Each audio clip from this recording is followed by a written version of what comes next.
Assalamualaikum warahmatullahi wabarakatuh.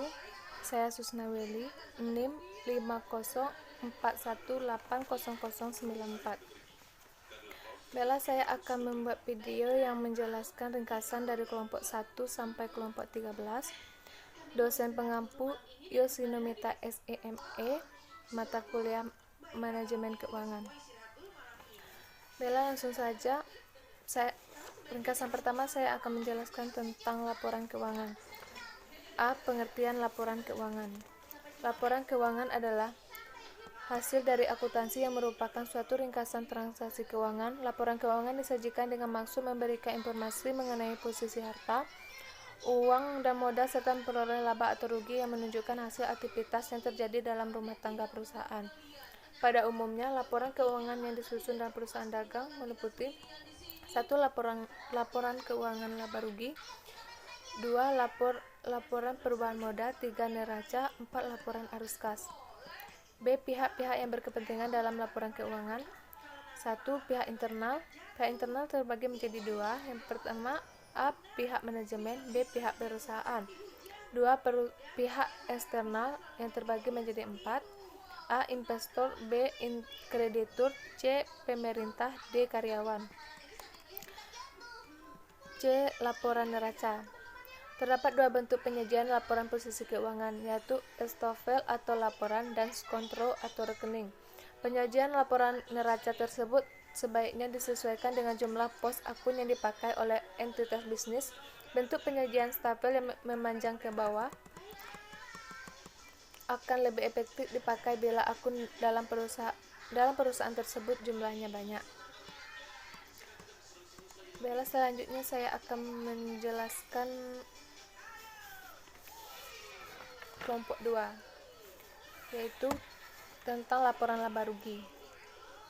A. Laporan laba rugi. 1. Pengertian laba rugi. Laporan laba rugi adalah suatu laporan keuangan yang di dalamnya menjelaskan tentang kinerja keuangan suatu entitas bisnis dalam suatu periode akuntansi. 2. Fungsi dan tujuan laporan laba rugi. A. Untuk memberikan informasi mengenai jumlah total pajak yang harus dibayar oleh suatu entitas bisnis. B. Untuk memberi informasi mengenai kondisi suatu perusahaan, apakah memperoleh laba atau merugi pada setiap periode akuntansi. C. Menjadi bahan referensi untuk evaluasi pihak manajemen perusahaan untuk menentukan berbagai langkah yang harus diambil dalam periode berikutnya. 3. Manfaat dari laporan laba rugi. A. Mengevaluasi kinerja perusahaan sebelumnya. B. Mengembangkan perusahaan. C. Melihat risiko. D. Tolak ukur perusahaan. E. Menganalisis strategi perusahaan. 4. Elemen-elemen dalam laporan laba rugi. A. Pendapatan. B. Beban. C. Keuntungan. D. Kerugian. B. Perubahan modal. Laporan perubahan modal merupakan laporan keuangan yang menyajikan informasi tentang perubahan modal pada perusahaan akibat dari segala kegiatan pokok operasi perusahaan dalam suatu periode akuntansi tertentu. C. Pajak penghasilan. Pengertian pajak menurut Undang-Undang Nomor 28 Tahun 2007 tentang Ketentuan Umum dan Tata Cara Perpajakan, Undang-Undang KUP, adalah kontribusi wajib kepada negara yang berutang oleh orang pribadi atau badan yang bersifat memaksa berdasarkan undang-undang dengan tidak mendapatkan imbalan secara langsung dan digunakan untuk pengeluaran perusahaan. Baiklah, selanjutnya saya akan menjelaskan tentang ringkasan ketiga, yaitu A. Arti penting dan kegunaan analisis BEF. Break-even point adalah suatu keadaan di mana perusahaan dalam operasinya tidak memperoleh laba dan juga tidak menderita kerugian, atau dengan kata lain, total biaya sama dengan total penjualan, sehingga tidak ada laba dan tidak ada rugi. B. Hubungan volume biaya dan laba. Hubungan antara biaya, volume, dan laba memang berperan yang sangat penting, sehingga dalam pemilihan alternatif tidaklah dan perumusan kebijakan untuk masa yang akan datang. Manajemen memerlukan informasi untuk mengenai berbagai macam kemungkinan yang berkaitan pada berbagai laba akan datang. Pada dasarnya ada 3 faktor yang mempengaruhi laba, yaitu biaya, harga jual, dan volume. C. Analisis break-even point. Break-even point adalah posisi di mana perusahaan tidak memperoleh laba dan tidak menderita kerugian. BEF atau titik impas sangat penting bagi manajemen untuk mengambil keputusan untuk menarik produk atau mengembangkan produk. The shutdown point merupakan suatu titik pada break-even curve yang menunjukkan bahwa besarnya total penjualan yang diperoleh perusahaan adalah sama besarnya dengan total biaya tunai yang dikeluarkan perusahaan. Selanjutnya saya akan menjelaskan ringkasan keempat, yaitu 1. Pengertian dan kegunaan analisis rasio keuangan. A. Pengertian analisis rasio keuangan. Rasio keuangan merupakan kegiatan membandingkan angka-angka yang ada dalam laporan keuangan dengan cara membagi suatu angka dengan angka lainnya. Hasil rasio ini digunakan untuk menilai kinerja manajemen dalam suatu periode apakah mencapai target seperti yang telah ditetapkan. Dalam praktiknya, analisis rasio keuangan suatu perusahaan dapat digolongkan menjadi sebagai berikut. 1. Rasio neraca, yaitu membandingkan angka-angka yang hanya bersumber dari neraca. 2. Rasio laporan laba rugi, yaitu membandingkan angka-angka yang hanya bersumber dari laporan laba rugi. 3. Rasio antar laporan, yaitu membandingkan angka-angka dari dua sumber, baik yang ada di neraca maupun di laporan laba rugi. 2. Rasio keuangan utama atau likuiditas, profitabilitas, aktivitas, leverage, dan pasar.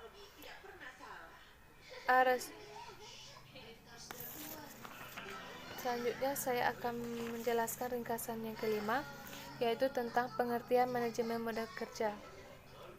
Modal kerja didefinisikan sebagai modal yang digunakan untuk membiayai operasional perusahaan sehari-hari, terutama yang memiliki jangka waktu yang pendek. Seperti kas, bank, surat berharga, piutang, persediaan, dan aktiva lancar lainnya. B. Konsep modal kerja. 1. Konsep kuantitatif. 2. Konsep kualitatif. 3. Konsep fungsional. C. Arti penting dan tujuan manajemen modal kerja. Pentingnya modal kerja perusahaan. 1. Bahwa kegiatan seseorang manajemen keuangan lebih banyak dihabiskan dalam kegiatan operasional perusahaan dari waktu ke waktu. 2. Investasi dalam aktiva lancar, cepat sekali berubah dan seringkali mengalami perubahan serta cenderung labil. D. Jenis-jenis modal kerja. 1. Modal kerja permanen. 2. Modal kerja variabel. Sumber modal kerja. 1. Hasil operasi perusahaan. 2. Keuntungan penjualan surat berharga. 3. Penjualan saham. 4. Penjualan aktiva tetap. Selanjutnya ringkasan ke-6, yaitu A. Analisis kebutuhan modal kerja. Analisis kebutuhan modal kerja merupakan analisis yang berhubungan dengan sumber-sumber yang menggunakan dan penggunaan perusahaan. Artinya, dari mana saja sumber dana dan penggunaan dana tersebut dan untuk apa. Dengan demikian, kebaikan dan keburukan modal kerja dalam perusahaan dapat dilihat sebagai berikut. A. Kelebihan atas modal kerja mengakibatkan kemampuan laba menurun sebagai akibat lambatnya perputaran dana perusahaan. B. Menimbulkan kesan bahwa manajemen tidak mampu menggunakan modal kerja secara efisien. C. Jika modal kerja tersebut dipinjam dari bank, maka perusahaan mengalami kerugian dalam membuat bunga. Jika modal kerja cukup akan memberikan keuntungan seperti A.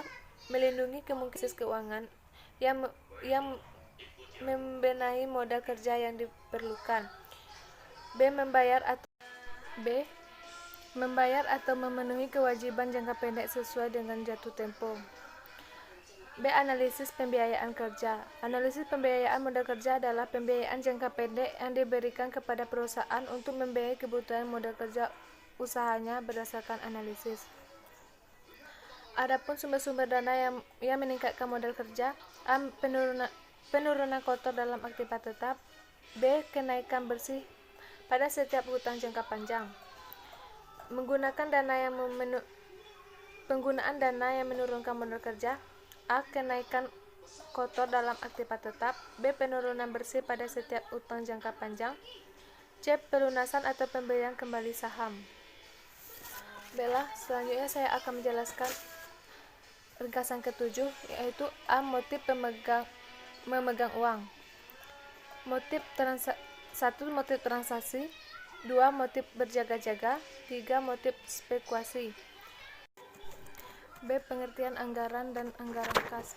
1. Pengertian anggaran. Anggaran merupakan suatu rencana yang disusun serta secara sistematis dalam bentuk angka dan dinyatakan dalam unit moneter yang meliputi seluruh kegiatan perusahaan untuk jangka waktu atau periode tertentu di masa tertentu di masa yang akan datang. 2. Manfaat anggaran. Segala kegiatan dapat terarah pada pencapaian tujuan bersama. 3. Tujuan anggaran, yaitu memprediksi transaksi dan kejadian finansial serta non-finansial di masa yang akan datang. 4. Kegunaan anggaran, untuk merencanakan dan pengendalian, evaluasi kinerja, dan untuk mengarahkan perilaku manajer dan karyawan. 5. Jenis-jenis anggaran. A. Anggaran komprehensif. B. Anggaran parsial. C. Anggaran operasional. D. Anggaran keuangan. 6. Keunggulan anggaran. 1. Internal, analisis data historis sebagai landasan program kinerja bersama. 2. Eksternal, peluang bisnis dan kendala yang dihadapi. Selanjutnya saya akan menjelaskan ringkasan yang ke-8, yaitu A. Manajemen kas yang efisien. 1. Pengertian kas. Kas merupakan salah satu bagian dari aktiva yang paling liquid atau paling lancar yang bisa dipergunakan segera untuk memenuhi kewajiban finansial perusahaan. Siklus kas dan pergantian kas. Siklus kas suatu perusahaan merupakan jangka waktu yang dibutuhkan sejak perusahaan mengeluarkan uang kas atau cash outflow untuk memberi bahan-bahan mentah sampai dengan saat pengumpulan hasil penjualan barang jadi yang dibuat dengan bahan mentah tersebut. Pergantian kas menunjukkan pada beberapa kali uang kas berputar dalam suatu periode. Pergantian kas suatu perusahaan dapat dihitung dengan jalan membagi hari dalam setahun atau 360 hari dengan siklus kas. 2. Faktor yang mempengaruhi besarnya sediaan kas. A. Perimbangan antara aliran kas masuk dan kas keluar. B. Penyimpangan terhadap aliran kas yang diperkirakan. C. Adanya hubungan yang baik dengan bank. 3. Strategi dalam manajemen kas. A. Memperlambat membayar utang. B. Mempercepat pengumpulan piutang. B. Model manajemen kas. 1. Model persediaan atau model Baumol. 2. Model Miller and Rohr. Selanjutnya ringkasan ke-9, yaitu tentang A. Pengertian piutang. Piutang merupakan salah satu unsur dari aktiva lancar perusahaan yang timbul akibat adanya penjualan barang dan jasa atau pembelian kredit terhadap debitur yang membayar pada umumnya diberikan dalam tempo 30 hari sampai dengan 90 hari. B. Jenis-jenis piutang. 1. Piutang usaha. Piutang usaha adalah sejumlah pembelian kredit dari pelanggan piutang timbul sebagai akibat dari penjualan barang atau jasa. 2. Wesel tagih. Wesel tagih adalah surat format yang diterbitkan sebagai bentuk pengukuran utang. C. Pengelolaan piutang. 3. Piutang lain-lain. Piutang lain-lain adalah mencakup selain piutang dagang, yakni piutang bunga, piutang gaji, uang muka karyawan, dan restitusi pajak. C. Pengelolaan piutang.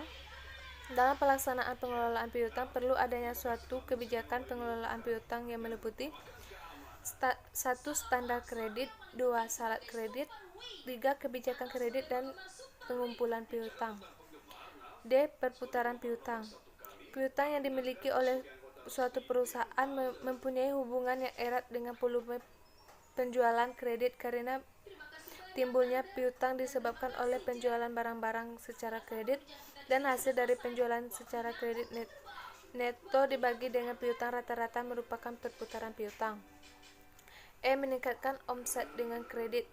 Menawarkan produk dengan cara membayar kredit adalah salah satu strategi penjualan yang umum dilakukan untuk mendapatkan keuntungan. Selanjutnya ringkasan ke-10 yaitu tentang risk return trade-off. Pengertian risk atau risiko. Risiko dapat dikatakan sebagai suatu peluang terjadinya kerugian atau kehancuran. Lebih luas, risiko dapat diartikan sebagai kemungkinan terjadinya hasil yang tidak diinginkan atau berlawanan dengan yang diinginkan. Risiko yang ada di perusahaan dapat dibedakan menjadi 3 jenis. 1. Risiko individual, 2. Risiko perusahaan, 3. Risiko pasar. B. Pengertian return atau pengembalian. Return atau pengembalian adalah keuntungan yang diperoleh perusahaan, individu dan institusi dari hasil kebijakan investasi yang dilakukan. C. Hubungan karakteristik dengan risk and return. 1. Bersifat linear atau searah. 2. Semakin tinggi tingkat pengembalian, semakin tinggi pula risiko. 3. Semakin besar aset yang kita tempatkan di dalam keputusan investasi, maka semakin besar pula risiko yang timbul dari investasi. 4. Kondisi linear hanya mungkin terjadi pada pasar yang terikat. B. Kebijakan piutang. Pengertian piutang. Bicara tentang piutang, menurut Sudarsono, piutang adalah semua tagihan pada seseorang, badan usaha atau pihak lainnya dalam satuan uang yang timbul dari transaksi masa lalu. B. Pengelolaan piutang. 1. Piutang lancar. 2. Piutang tidak lancar. 3. Piutang yang dihapuskan. 4. Piutang yang dicadangkan. C. Jenis-jenis piutang ada 3 macam, yaitu 1. Piutang dagang, 2. Piutang wesel, 3. Piutang lain-lain. Selanjutnya ringkasan ke-11 yaitu tentang pengertian persediaan. Menurut Kamus Besar Bahasa Indonesia, persediaan yang berasal dari kata dasar sedia dapat diartikan sebagai cadangan. Persediaan juga memiliki beberapa arti lain yang didefinisikan oleh beberapa ahli. Menurut Hendrik Sagit-Montinus, persediaan adalah pos-pos aktiva yang dimiliki oleh perusahaan untuk ditinjau dalam operasi bisnis normal atau barang yang akan digunakan atau dikonsumsi dalam membuat barang yang akan dijual. B. Jenis-jenis persediaan. 1. Backstock atau lot size inventory. 2. Fluctuation stock. 3. Anticipation stock. C. Tujuan dan fungsi persediaan. 1. Tujuan persediaan. Di dalam persediaan pastinya terdapat hal-hal yang perlu diketahui, termasuk tujuan dan persediaan itu sendiri. Menurut pendapat Anggraini 2007 yang mengutarakan bahwa tujuan kebijakan persediaan adalah untuk merencanakan tingkat optimal investasi persediaan. 2. Fungsi persediaan. A. Fungsi decoupling. B. Fungsi economic size. 3. C. Fungsi antisipasi. D. Penilaian, pengelolaan fisik, dan sistem akuntansi persediaan. 1. Penilaian persediaan terdiri dari A. Penilaian dengan pendekatan arus harga pokok. 2. Pengelolaan fisik persediaan. A. Memisahkan tugas perhitungan persediaan dilakukan oleh karyawan lain. 3. Sistem akuntansi persediaan terdiri dari A. Perpetual inventory system. B. Periodic atau periodic inventory system. Selanjutnya ringkasan ke-12 yaitu tentang A. Manfaat investasi pada persediaan. 1. Manfaat diskon kuantitas. Diskon kuantitas diperoleh jika perusahaan membeli dalam kuantitas yang besar. 2. Menghindari kekurangan bahan atau out of stock. 3. Manfaat pemasaran. Jika perusahaan mempunyai persediaan barang dagang yang lengkap, maka pelanggan atau calon pelanggan akan terkesan dengan kelengkapan barang dagang yang kita tawarkan. B. Karakteristik biaya-biaya dalam persediaan. 1. Biaya penyimpanan, yaitu biaya-biaya yang timbul karena perusahaan menyimpan persediaan. 2. Biaya pemesanan atau pembelian. 3. Biaya yang timbul akibat perusahaan kehabisan persediaan. C. Model-model persediaan optimal. 1. Model persediaan pesanan ekonomis. 2. Model persediaan dengan pesanan tertunda. 3. Model persediaan dengan diskon kuantitas. 4. Model persediaan dengan penerimaan bertahap. D. Reorder point adalah sebuah titik di mana sebuah barang yang ada di gudang harus ditambah persediaannya sebelum kehabisan. Yang terakhir yaitu ringkasan ke-13, yaitu tentang pengertian pendanaan jangka pendek. Pembiayaan jangka pendek merupakan hutang dengan jangka waktu 1 tahun atau kurang yang digunakan untuk memenuhi kebutuhan musiman dan aktiva lancar. B. Tipe-tipe pendanaan jangka pendek, yaitu pendanaan spontan. 2. Pendanaan tidak spontan. Contohnya utang yang diperoleh dari bank. C. Suku bunga efektif atau EIR, suku bunga tahunan efektif, suku bunga tahunan equivalent atau AER, atau suatu bunga efektif sederhana adalah suku bunga pinjaman atau produk keuangan yang disajikan kembali dari suku bunga nominal dan dinyatakan sebagai suku bunga equivalent jika suku bunga menjemuk adalah dibayarkan setiap tahun dalam tunggakan. Ini digunakan untuk membandingkan tingkat bunga antara pinjaman dengan periode bunga menjemuk yang berbeda seperti mingguan, bulanan, setengah tahunan atau tahunan.